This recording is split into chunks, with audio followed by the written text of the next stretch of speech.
எத்தனை பேர் நம்ம எருசலேம் விட்டு தாண்டணும், யூதயா விட்டு தாண்டணும், எத்தனை பேர் நம்ம அங்க போறோம், சமாரியாக்குள்ள எத்தனை பேர் போறோம், எத்தனை ஸ்லம் நம்ம பார்த்துருப்போம், எத்தனை ஏழையான மக்கள், அறியாமையில் வாழுகின்ற மக்கள், தாழ்த்தப்பட்டவர்கள் என்று சொல்லுகிறவர்கள், ஒதுக்கப்பட்டவர் என்று சொல்லுகின்ற அந்த சமாரியாக்குள்ள நம்ம போறோமா? 5 மண்டபங்கள் இருந்தது. 5 மண்டபத்திலும் ஒவ்வொருவர் போய் படுத்துக்கிட்டாங்க. பெதஸ்தா குளத்து அருகே எல்லாரும் குணமாக வேண்டும் என்றுதான் வந்தார்கள். யாரும் கரை அருகே இல்லை. எல்லோரும் ஒவ்வொரு மண்டபத்தில் சேஃப்டி ஜோன். நாமும் அப்படிதான் சேஃபஸ்ட் ஜோன்ல இருந்துடுறோம். நம்முடைய சேஃபஸ்ட் ஜோன்ல என்னது?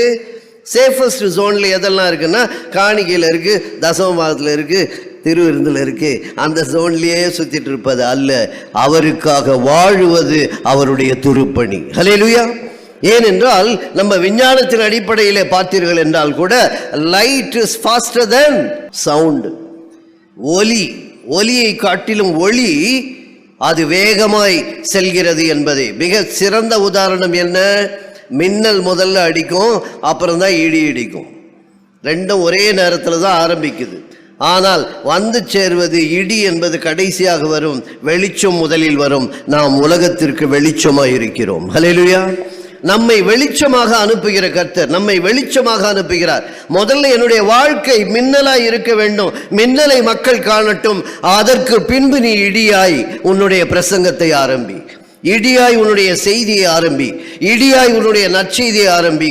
இடி பின்பு, ஒளி முன்பு. நாம் என்னுடைய வாழ்க்கை மின்னலாய் இருக்க வேண்டும். அதுதான் முக்கியம். நம்முடைய வாழ்வை பார்த்து நற்செய்தி தாமாகவே அறிவிக்கப்படும்.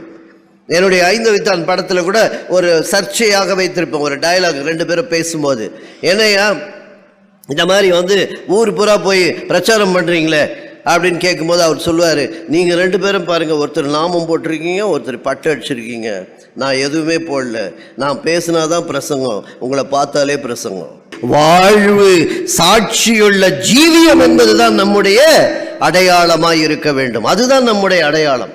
அதுதான் நம்முடைய அருட்பணி, கிறிஸ்துவின் வழியில் அருட்பணி.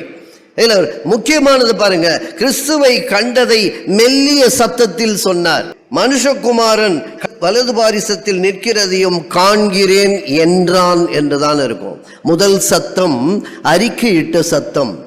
2வது சத்தம் எப்படி வருதுன்னாக்கா, அவர்கள் உரத்த சத்தமாய் கூக்குரலிட்டு எதிராய் வருகிற சத்தம் அதை விட உரத்த சத்தமாய் இருக்கும்.